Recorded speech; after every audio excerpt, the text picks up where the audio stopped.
اللہ کے نبی صلی اللہ علیہ وآلہ وسلم نے فرمایا کہ 7 ہلاک کر دینے والے گناہوں سے بچو۔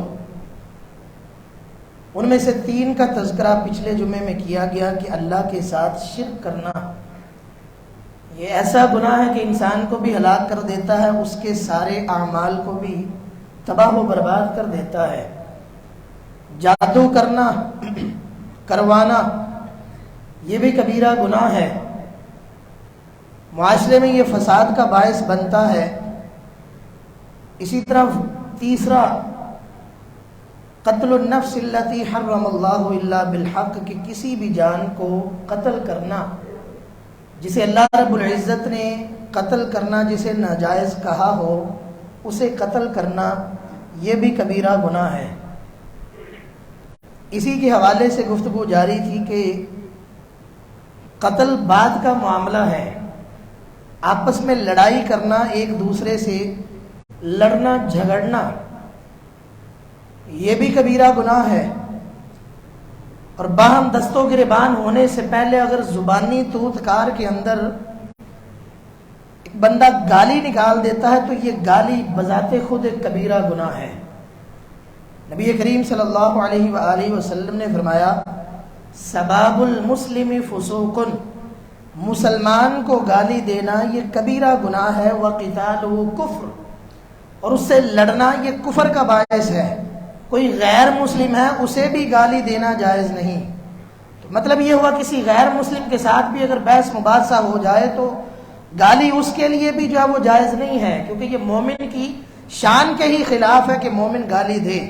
اللہ نبی صلی اللہ علیہ وسلم نے فرمایا کہ مومن کسی کے اوپر لان تان کرنے والا نہیں ہوتا، کسی کو تاننے دینے والا نہیں ہوتا، جھوٹی قسمیں اٹھانے والا نہیں ہوتا، اور نہ ہی فرمایا کہ وہ فحش کلامی کرنے والا ہوتا، وہ گالیاں دینے والا بھی نہیں ہوتا۔ آج اگر کوئی مذہب کی بنیاد پہ بھی آپ کو آپس میں لڑاتا ہے تو وہ درست نہیں کر رہا، کوئی سیاست کی بنیاد پہ آپ کو لڑانا چاہتا ہے تو وہ آپ کا دشمن ہے۔ کوئی آج کہے کہ فلاں فلاں فرقے کو جا کے مار دو، ختم کر دو، تو وہ فساد فی الارض کا ارتکاب کر رہا ہے۔ 3 وجوہات ہیں صرف کہ شریعت کے تحت 3 وجوہات کی بنیاد پہ کسی کو قتل کیا جا سکتا ہے۔ جو قتل کرے اسے بدلے میں قتل کیا جائے گا۔ النفس بالنفس، نفس کے بدلے نفس، کسی نے قتل کیا اس کے بدلے میں اسے قتل کیا جائے گا۔ دوسرا السیب الزانی، ایک شادی شدہ آدمی اگر زنا کرتا ہے اس کا کیس ثابت ہو جاتا ہے تو اسے قتل کیا جائے گا، اسے پتھروں سے سنسار کیا جائے گا۔ اور تیسرا وہ آدمی جو مسلمان ہو اور اس کے بعد وہ اسلام چھوڑ دے، مرتد ہو جائے، اس کو قتل کیا جائے گا۔ یہ صرف 3 وجوہات ہیں، لیکن یہ تینوں وجوہات کی بنیاد پہ قتل کرنے کا حق ہر بندے کو نہیں ہے۔ یہ مسلم ریاست کی ذمہ داری ہے کہ وہ ایکشن لے گی۔ قتل کے بدلے قتل ہر بندہ نہیں کرے گا، زنا کی بنیاد پہ قتل ہر بندہ نہیں کرے گا، اسلام چھوڑنے کی بنیاد پہ سزا ہر بندہ نہیں دے گا۔ یہ مسلم ریاست کی ذمہ داری ہے۔ آپ کے خلاف آپ کا حق صرف اتنا ہے کہ آپ اس کی نشاندہی کر سکتے ہیں، آپ اس کا کیس لڑ سکتے ہیں، اسے مار نہیں سکتے۔ بغیر کسی وجہ کے جو کسی کو مار دیتا ہے، فرمایا کہ پوری انسانیت کا قتل ہے۔ من قتل نفسا بغیر نفس او فساد فی الارض، جو کسی انسان کو بغیر کسی وجہ سے قتل کر دیتا ہے، فکأنما قتل الناس جميعا، گویا کہ اس نے پوری انسانیت کو قتل کیا۔ اور کافر بھی اگر آپ کے ملک میں رہتا ہے تو آپ کو اسے بھی مارنے کی اجازت نہیں ہے۔ تا وقت کے علی الاعلان آپ کو مسلم ریاست کی جانب سے جہاد کی تلقین نہ کر دی جائے تب تک آپ جو ہے وہ کسی کو مارنے کے حق بجانب نہیں ہے۔ اللہ رب العزت نے باقاعدہ اس کی سزائیں قرآن مجید میں بیان بھی کی ہیں۔ وما كان لمؤمن ان يقتل مؤمنا الا خطأ، کسی بھی مومن کو یہ زیب نہیں دیتا کہ وہ کسی دوسرے کو مارے۔ اگر کوئی کافر بھی ہے تو اسے بھی مارنے کا حکم نہیں دیا گیا۔ کافر سے بھی لڑائی ہے تو صرف میدان جنگ کے اندر ہے، یہ نہیں ہے کہ آپ کا پڑوسی غیر مسلم آپ جا کر اس سے لڑنا شروع کر دیں۔ مسلم ریاست کے تحت وہ اس کی ریاست کی ذمہ داری ہے کہ وہ اس کی حفاظت کرے، اس کی جان کی حفاظت کرے، اس کے مال کی حفاظت کرے، اس کی عزت کا تحفظ کرے۔ یہ مسلم ریاست کی ذمہ داری ہے۔ باہمی چپکلش، باہمی لڑائی تو کسی صورت میں بھی زیب نہیں ہے، اور چہ جائے کہ وجہ بھی کوئی بے بنیاد ہو تو اپنے مقصد کو پہچانیے۔ یہ کبیرہ گناہ ہے، آپس میں لڑائی کرنا، گالم گلوچ کرنا اور کسی کو قتل کرنا، یہ کبیرہ گناہ ہے۔ اللہ رب العزت نے قرآن مجید میں فرمایا وَمَن يَقْتُلْ مُؤْمِنًا مُتَعَمِّدًا، جو کسی مومن کو جان بوجھ کے قتل کرتا ہے، فَجَزَاؤُهُ جَهَنَّمُ خَالِدًا فِيهَا، اس کی سزا یہ ہے کہ وہ جہنم میں ہمیشہ ہمیشہ رہے گا۔ وَغَضِبَ اللَّهُ عَلَيْهِ، اللہ کا غضب اس پہ برسے گا۔ وَلَعَنَهُ، اللہ اس پر لعنت کرے گا۔ وَأَعَدَّ لَهُ عَذَابًا عَظِيمًا، اور اللہ اس کے لیے بہت بڑا عذاب تیار کرے گا۔ مومن کی جان کس قدر قیمتی ہے۔ اللہ کے نبی صلی اللہ علیہ وآلہ وسلم نے فرمایا کہ لَزَوَالُ الدُّنْيَا أَهْوَنُ عَلَى اللَّهِ، پوری دنیا کو تباہ کرنا یہ اللہ کے لیے زیادہ آسان ہے، من قتل رجل مؤمن، ایک بندہ مومن کے قتل کے مقابلے میں۔ فرمایا کہ اگر پوری کی پوری دنیا، پورے زمین والے ایک مومن کے قتل میں سارے شریک ہو جائیں تو اللہ کو کوئی پرواہ نہیں، اللہ سب کو جہنم میں ڈال دے گا۔ یہ بندہ مومن کی شان ہے۔ بندہ مومن کی شان تو کعبے سے بھی زیادہ ہے، اس کی حرمت کعبے سے بھی زیادہ ہے اگر سمجھا جائے تو۔ ہم نے سستا خود کو خود بنایا ہے، ہم نے اپنے آپ کو سستا خود کر لیا۔ بات بات پہ لڑائی، بات بات پہ جھگڑا ہمیں زیب نہیں دیتا۔ اللہ تعالیٰ سے اس کا رحم مانگنا چاہیے، ایک دوسرے کے اوپر شفقت کرنی چاہیے، اسے موقع دینا چاہیے، شک کا فائدہ دینا چاہیے۔ اگر کوئی آپ کو لگتا ہے کوئی برا بھلا کہہ رہا ہے تو ہم نے زمانہ طالب علمی میں ایک کہاوت پڑھی تھی وَلَقَدْ أَمُرُّ عَلَى اللَّئِيمِ يَسُبُّنِي، کہ میں ایک جب وہ نکمے آدمی کے پاس سے گزرتا ہوں وہ مجھے برا بھلا کہتا ہے، مجھے گالیاں دیتا ہے، فَمَزَيْتُ ثَمَّ قُلْتُ لَا يَعْنِينِي، میں وہاں سے ایسے گزر جاتا ہوں اور میں دل کو یہی کہتا ہوں کہ یہ تمہیں گالیاں دے ہی نہیں رہا۔ ہم نے دیکھا ہے کہ کچھ لوگ جن کا ذہنی توازن بگڑ جاتا ہے وہ چلتے پھرتے ایسے ہی گالیاں دیتے پھرتے ہیں۔ یہی سمجھ لیجئے کہ اس بندے کا بھی توازن بگڑ گیا، اسے پتہ ہی نہیں میں کیا کہہ رہا ہوں۔ لیکن اپنی انرجی، اپنی قوت کو بچا کے رکھیے ان وقتوں کے لیے، ان گھڑیوں کے لیے کہ جب ان کی حقیقت میں ضرورت پڑے گی۔ تو یہ کبیرہ گناہ ہے کسی کو قتل کرنا۔ اللہ کے نبی صلی اللہ علیہ وسلم نے فرمایا کہ 7 ہلاک کر دینے والے گناہوں سے بچو، اور فرمایا کہ وَأَكْلُ الرِّبَا، سود کھانا، سود کھانا بھی کبیرہ گناہ ہے۔ معاشرہ تب بگڑتا ہے کہ جب اللہ کی نافرمانی والے کام کو ایک قانونی حیثیت دے کے پوری دنیا کے اوپر نافذ کر دیا جائے۔ اس قدر کبیرہ گناہ ہے کہ اسے اللہ اور اس کے رسول صلی اللہ علیہ وسلم سے اعلان جنگ کہا گیا۔ فرمایا یا ایھا الذین آمنوا اتقوا اللہ وذروا ما بقی من الربا ان کنتم مؤمنین، اے ایمان والو اللہ سے ڈر جاؤ اور اپنے سودی معاملات کو ختم کر دو اگر تم مومن ہو۔ فإن لم تفعلوا فأذنوا بحرب من اللہ ورسولہ، اگر تم باز نہیں آتے تو پھر اللہ اور اس کے رسول صلی اللہ علیہ وسلم سے اعلان جنگ کر دو۔ تو جو اللہ اور اس کے رسول صلی اللہ علیہ وسلم سے اعلان جنگ ہو تو وہاں پہ انسان کیسے کامیاب ہو سکتا ہے؟ دنیا میں نظر آتا ہے کہ اس سے فائدہ ہوگا، لیکن اللہ کا یہ وعدہ ہے، اللہ نے یہ وعید سنائی ہے کہ وَمَا آتَيْتُم مِّن رِّبًا لِّيَرْبُوَ فِي أَمْوَالِ النَّاسِ فَلَا يَرْبُو عِندَ اللَّهِ، کہ جو تم آپس میں سودی معاملات کا لین دین کرتے ہو اور یہ سمجھتے ہو کہ ہمارے مال بڑھ جائیں گے، اللہ کے ہاں وہ مال نہیں بڑھتا۔ فرمایا کہ سود کا ایک درہم جو بندہ کھاتا ہے وہ 36 مرتبہ زنا کرنے سے زیادہ اس کا وبال ہے، اور یہ ایک سود کا 1 روپیہ ہے جس کی وجہ سے 10 مختلف لوگ جو وہ جہنم کا ایندھن بنیں گے، کھانے والا، کھلانے والا، لکھنے والا، گواہی دینے والا، اس کے اوپر کام کرنے والا۔ 10 بندے مختلف وجوہات کی بنیاد پہ اس ایک سود کے معاملے میں جہنم کا ایندھن بنیں گے۔ تو یہ اللہ اور اس کے رسول صلی اللہ علیہ وسلم سے دشمنی ہے۔ بظاہراً یہی نظر آتا ہے کہ ہم گھاٹے میں چلے جائیں گے، خسارے میں چلے جائیں گے، نقصان میں چلے جائیں گے، جبکہ ایسا معاملہ نہیں ہے۔ رزق کی ذمہ داری اللہ رب العزت کی ہے۔ وَمَا مِن دَابَّةٍ فِي الْأَرْضِ إِلَّا عَلَى اللَّهِ رِزْقُهَا، زمین پہ جتنے بھی چوپائے ہیں، جاندار ہمیں نظر آتے ہیں یا نہیں آتے، ان سب کی ذمہ داری اللہ کے اوپر ہے ان کو رزق دینا۔ اللہ رب العزت نے فرمایا کہ وَجَعَلْنَا لَكُمْ فِيهَا مَعَائِشَ وَمَن لَّسْتُمْ لَهُ بِرَازِقِينَ، اس زمین کو ہم نے تمہارے لیے بچھایا، اس میں تمہاری معیشت رکھی، اور ان کا بھی ہم نے یہاں پہ رزق رکھا کہ جنہیں تم رزق نہیں دے سکتے۔ ہمیں تو پتہ ہی نہیں ہے کہ اللہ کی کتنی مخلوق ہے، کہاں کہاں پہ ہے، کس حالت میں ہے، کس عالم میں ہے، ان کو رزق مل رہا ہے اور دینے والا بڑے اچھے طریقے سے ان کو دے رہا ہے۔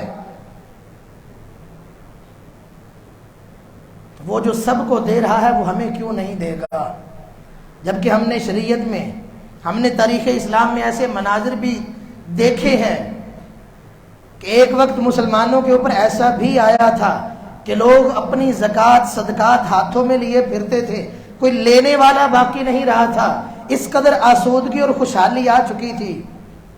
یہ مسلمانوں کی عظمت رفتہ کے سنہری ایام تھے، جب عدل و انصاف ہوا کرتا تھا، جب ہر کسی کو رزق حلال کی فکر ہوا کرتی تھی، جب ہر کسی کے دل میں اللہ کا ڈر ہوا کرتا تھا۔ اللہ نے نعمتوں کی فراوانی اس قدر کی کہ زکوٰۃ دینے والے مستحق کو تلاش کر رہے ہیں اور لینے والا کوئی نہیں مل رہا، کوئی سود کا معاملہ نہیں تھا۔ اللہ کے نبی صلی اللہ علیہ وسلم نے تو سارے معاملات ختم کر دیے تھے، بڑی بڑی قربانیاں اللہ کے نبی صلی اللہ علیہ وسلم نے دی، اور سودی معاملات کو بھی جب ختم کیا تو سب سے پہلے اپنے خاندان کے معاملات کو ختم کیا۔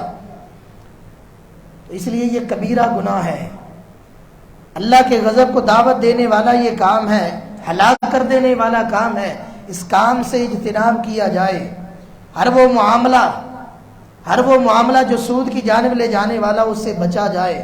اللہ کے نبی صلی اللہ علیہ وسلم نے فرمایا کہ الحلال بین والحرام بین، حلال بھی واضح ہے، حرام بھی واضح ہے، اور ان کے درمیان کچھ مشتبہات ہیں، کچھ ایسے مشکوک عمل ہیں۔ تو جس آدمی نے اپنے آپ کو مشکوک کاموں سے بچا لیا، اس نے اپنے دین کو بھی بچا لیا، اس نے اپنی عزت کو بھی بچا لیا۔ اور فرمایا کہ جو بندہ شکوک و شبہات میں پڑ گیا، گویا وہ حرام میں پڑ گیا۔ فرمایا کہ کر راعی یرعی حول الحما، ایک کسی آدمی کی چراگاہ ہے، ایک چرواہا وہاں پہ جاتا ہے، اس کے ارد گرد اپنے مویشیوں کو چرانے لگتا ہے، تو ممکن ہے کہ اس کے جانور جا کے اس چراگاہ میں داخل ہو جائیں گے۔ تو اس لیے دع ما یریبک الی ما لا یریبک، جو کام مشکوک ہے اسے چھوڑ دیا جائے اور جس پہ اطمینان ہے وہ اختیار کیا جائے۔ فرمایا کہ یہ کبیرہ گناہوں میں سے یہ چوتھا کبیرہ گناہ سود کا کھانا ہے۔ وَأَكْلُ مَالِ الْيَتِيمِ، یتیم کے مال کو کھانا۔ معاشرے میں کچھ جرائم یا کچھ گناہ ایسے ہیں کہ جنہیں اپنا حق سمجھ لیا جاتا ہے، یہ معمولی سی بات ہے۔ تعلیم کا مقصد تو یہ تھا کہ اس کے ساتھ شعور حاصل کیا جائے، مظلوم کو اس کا حق دلانے کی جد و جہد کی جائے۔ تعلیم کا مقصد تو یہ تھا کہ معاشرے میں خوشحالی بانٹی جائے، لیکن اسی تعلیم کو استعمال کر کے جہاں پہ قانون دانوں نے کمزوریاں دیکھی، لوگوں کے اوپر ظلم و ستم شروع کر دیا، لوگوں کی زمینوں پہ ناجائز قبضے کر لیے گئے اور لوگوں کے حق کو دبا لینے کی کوشش کر دی گئی۔ اسی تعلیم کو اپنے ذہن کو استعمال کرتے ہوئے جہاں پہ قانونی کوئی کمزوری دیکھی، وہاں پہ اس طرح کے ظلم و ستم ڈھا لیے۔ تو اللہ کے نبی صلی اللہ علیہ وآلہ وسلم نے ایسے لوگوں کے بارے میں فرمایا کہ جو لوگ اپنی چرب زبانی کی وجہ سے، اپنی ذہنی ہوشیاری کی وجہ سے کسی کا مال اگر ناجائز طریقے سے کھا لیتے ہیں، اللہ رب العزت نے فرمایا کہ وَلَا تَأْكُلُوا أَمْوَالَكُمْ بَيْنَكُمْ بِالْبَاطِلِ وَلَا تُدْلُوا بِهَا إِلَى الْحُكَّامِ، کہ اپنے مالوں کو ناجائز طریقے سے نہ کھاؤ، حکام کے پاس جا کے ان کے پاس مقدمے صرف اس نیت سے نہ لے کے جاؤ لِتَأْكُلُوا فَرِيقًا مِّنْ أَمْوَالِ النَّاسِ بِالْإِثْمِ، تاکہ تم لوگوں کے مالوں کو ہڑپ کر سکو۔ اور اللہ کے نبی صلی اللہ علیہ وسلم نے فرمایا کہ انکم تختصمون الیہ، تم اپنے مقدمات میرے پاس لے کے آتے ہو۔ وَلَعَلَّ بَعْضُكُمْ أَلْحَنَ بِحُجَّتِهِ مِنْ بَعْضٍ، ہو سکتا ہے کہ تم میں سے کوئی ایک آدمی زیادہ تیز زبان والا ہو، وہ اپنی بات کو دوسرے کے مقابلے میں زیادہ اچھے طریقے سے اور زیادہ ملمہ سازی سے جو وہ بیان کر سکتا ہو۔ لیکن یہ بات یاد رکھنا، اگر کسی بندے کے حق میں میں نے فیصلہ کر دیا، حالانکہ وہ اس کا مستحق نہیں تھا، لیکن وہ اپنی زبان کی وجہ سے، اپنی جب وہ ہوشیاری کی وجہ سے اس نے اپنے حق میں فیصلہ کروا دیا، تو فرمایا کہ اسے اپنا حق نہ سمجھنا۔ اس کی مثال ایسے ہی ہے گویا میں نے اسے آگ کا ایک ٹکڑا کاٹ کے دے دیا۔ تو یہ جو ناجائز طریقے سے جا کے عدالتوں کے ذریعے لوگوں کے مال ہڑپ کر لیا کرتے ہیں، اللہ سے ڈرنا چاہیے، خاص کر کے یتیموں کے مال کے بارے میں اللہ سے ڈرنا چاہیے۔ اللہ رب العزت نے قرآن مجید میں فرمایا کہ ان الذین یأکلون اموال الیتامی ظلما انما یأکلون فی بطونہم نارا، کہ جو لوگ یتیموں کے مال ظلم کرتے ہوئے کھا جاتے ہیں، انما یأکلون فی بطونہم نارا، وہ اپنے پیٹوں میں جب وہ جہنم کی آگ بھر رہے ہیں، وسیصلون سعیرا، وہ عنقریب بھڑکتی ہوئی آگ میں داخل ہوں گے۔ یتیم تو وہ ہیں کہ جن کے سر پہ ہاتھ رکھنے کا حکم دیا گیا، جن کے بارے میں اللہ کے نبی صلی اللہ علیہ وسلم نے فرمایا انا وکافل الیتیم فی الجنۃ ہکذا، کہ میں اور یتیم کی کفالت کرنے والا جنت میں اس طرح سے کھڑے ہوں گے۔ وہ اللہ کے نبی صلی اللہ علیہ وسلم کا ساتھی ہوگا جو یتیموں کی کفالت کرنے والا ہے۔ اس قدر اجر و ثواب کا کام ہے، لیکن جو بندہ ان کے حق میں جو بندہ ظلم و زیادتی شروع کر دے، وہ بندہ جہنم کا مستحق ہے۔ اللہ کے نبی صلی اللہ علیہ وسلم کے پاس صحابہ کرام آئے، حضور ہماری کفالت میں کچھ یتیم ہیں، ان کا مال ہے، ہم کھانا وغیرہ بناتے ہیں، ان کا کھانا بچ جاتا ہے، وہ ضائع ہو جاتا ہے، ہم تو ان کے قریب نہیں جاتے، کہ اللہ تعالیٰ نے منع کیا۔ تو اللہ تعالیٰ نے فرمایا، اللہ کے نبی صلی اللہ علیہ وسلم نے فرمایا کہ وَلَا تَأْكُلُوا أَمْوَالَهُمْ إِلَىٰ أَمْوَالِكُمْ، اللہ نے یہ حکم دیا کہ ان کے مالوں کو اپنے مال کے ساتھ ملا کے نہ کھاؤ۔ صحابہ کرام پریشان ہوئے، حضور ان کا کھانا بھی ضائع ہوتا ہے، ہمارا بھی کھانا ضائع ہوتا ہے، تو کیا کیا جائے؟ تو اللہ رب العزت نے وہاں پہ پھر نرمی پیدا کی کہ اگر تمہارا وہ ذہن نہیں ہے تو پھر تم اچھے طریقے کے ساتھ ان کو اپنے ساتھ ملا سکتے ہو۔ اس قدر اللہ رب العزت کا ڈر رکھنے والے تھے۔ آج مجموعی طور پہ ہمارے دل سے احساس ختم ہوتا جا رہا ہے، بچا وہی ہے جسے اللہ نے بچایا، اسے کامیابی سمجھا جاتا ہے، اسے اپنی وہ خوبی سمجھا جاتا ہے کہ دیکھا کس طریقے سے میں نے ایسے کر دیا، اور بڑے فخر سے لوگوں کو یہ باتیں بتائی بھی جاتی ہیں۔ دنیا میں تو سرخرو ہو جائیں گے، کامیاب ہو جائیں گے، لیکن آخرت میں انسان کا چھٹکارا بڑا مشکل ہے۔ جب تک اس کا حق دے نہیں دیا جائے گا تب تک انسان کی جان نہیں چھوٹے گی، وہاں پہ اللہ کی بارگاہ میں انسان قدم بھی نہیں ہلا سکے گا۔ تو اس دنیا میں اگر انسان چاہتا ہے کہ میرے آخرت کے معاملات آسان ہو جائیں، تو حقوق العباد کے اوپر خاص کر کے توجہ دی جائے۔ اگر کفالت میں کوئی یتیم ہے تو اس کا بھرپور خیال رکھا جائے، اور اگر اللہ تعالیٰ نے آپ کو کسی یتیم کا نگران بنا دیا تو اس کے ساتھ اچھا معاملہ کیا جائے تاکہ وہ بھی سرخرو ہو جائے، آپ بھی سرخرو ہو جائے۔ اللہ کے نبی صلی اللہ علیہ وسلم نے فرمایا کہ وَالتَّوَلِّ يَوْمَ الزَّحْفِ، چھٹا گناہ کبیرہ، میدان جنگ سے پیٹھ پھیر کے بھاگ جانا، دشمنوں سے سامنا ہوا۔ یہ میدان جنگ وہ ہے جہاں پہ کفر اور اسلام کی لڑائی ہے، جہاں پہ کفر اور اسلام کی لڑائی ہے۔ یہ وہ والا کبیرہ گناہ ہے کہ کافروں کے مقابلے میں انسان جب وہ کم ہمتی دکھائے، بزدلی دکھا کے پیٹھ پھیر کے بھاگ جائے۔ اللہ رب العزت نے فرمایا کہ یا ایھا الذین آمنوا اذا لقیتم الذین کفروا زحفا فلا تولوهم الادبار، کہ جب تمہارا کافروں سے سامنا ہو جائے تو پیٹھ پھیر کے مت بھاگو، انجام اللہ کے اوپر چھوڑ دو، لیکن پیٹھ پھیر کے بھاگنے والا وہ کبیرہ گناہ کا مرتکب ہے، اس کی سزا بھی بہت سخت ہے، اس کی معافی بھی بہت مشکل ہے۔ اور آخر میں ساتواں جو ہلاک کر دینے والا گناہ، اللہ کے نبی صلی اللہ علیہ وسلم نے فرمایا وَقَذْفُ الْمُحْصَنَاتِ الْمُؤْمِنَاتِ الْغَافِلَاتِ، پاک دامن مومن بھولی بھالی عورتوں کے اوپر تہمت لگانا۔ آج اس معاملے میں ہم بہت ہی بے لگام ہو چکے ہیں، کسی کے بارے میں بھی ہم یہ کہنے سے ہچکچاتے نہیں کہ فلاں عورت ایسی ہے، فلاں کی بیٹی ایسی ہے، فلاں کی بہن ایسی ہے، فلاں کی بیوی ایسی ہے۔ اور خاص کر کے سوشل میڈیا نے تو ساری شرم و حیا کی حدیں ہی جو ہے وہ پامال کر کے رکھ دی ہیں، کسی کے بارے میں کچھ بھی بے دھڑک کہہ دیا جاتا ہے، نہیں سمجھتے کہ اس کا گناہ کتنا ہے۔ اللہ کے نبی صلی اللہ علیہ وسلم کے زمانے میں اگر کوئی بندہ اتنا کہہ دیتا کہ فلاں بندے اور فلاں عورت نے گناہ کیا تو اس بندے کو عدالت میں کھڑا کیا جاتا، اس سے کہا جاتا کہ یا تو اپنی بات کے اوپر 4 گواہ پیش کرو ورنہ تمہیں حد لگے گی۔ حد کیا تھی؟